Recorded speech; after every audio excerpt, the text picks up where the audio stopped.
Secondo la definizione dell'Organizzazione Mondiale della Sanità, le cure palliative sono interventi di sollievo dalla sofferenza che patisce chi è affetto da malattie inguaribili. È il cosiddetto trattamento del dolore, che in Italia è diventato dal 2010 un diritto del cittadino.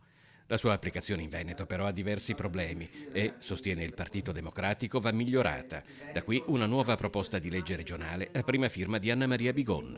Noi non abbiamo assolutamente alcuna normativa che riguarda le cure palliative per i perinatali, per cui sarebbe la prima normativa, la prima legge in Italia che le norma, e questa è una cosa fondamentale. L'altro aspetto sono le case di riposo. Noi all'interno delle case di riposo non abbiamo assolutamente le cure palliative. Attualmente i posti letto per le cure palliative negli hospice del Veneto sono 236, ampiamente al di sotto dei 389 previsti come standard minimo da un decreto ministeriale del 2022 e ancora più sotto rispetto ai 424 programmati da una delibera della Giunta regionale nel 2025. Mi aspetto che anche parte della maggioranza o la maggioranza possa convergere sull'opportunità di questo testo sulle cure palliative. La convergenza auspicata da Giovanni Manildo diventa materia ancora più controversa se ci si sposta ad un tema profondamente correlato all'alleviamento delle sofferenze del malato terminale, la legge sul fine vita.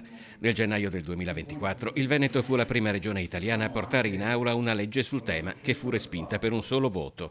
A settembre il Consiglio affronterà nuovamente la questione e il dibattito è già iniziato. Il patriarca di Venezia, Francesco Moraglia, ha definito inaccettabile una legge regionale sul fine vita. Legiferare sul fine vita, ha detto, non può essere la scappatoia per aprire a forme di suicidio medicalmente assistito. Le sue preoccupazioni sul piano inclinato penso che possano essere risolte nel momento in cui una legge nazionale, di cui sollecito e rendo molto importante il fatto che venga fatta, dichiari con chiarezza quali sono le condizioni, quali sono i termini per il fine vita. La posizione di Manildo è simile a quella espressa dal presidente del Consiglio regionale Luca Zaia in una lettera aperta a Monsignor Moraglia. Il suicidio medicalmente assistito è già previsto entro condizioni tassative dalla sentenza numero 242 del 2019 della Corte Costituzionale.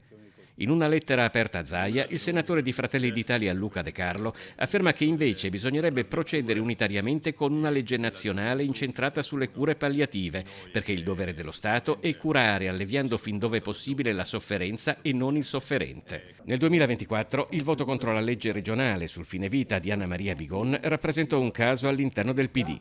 Oggi il partito si presenta unito.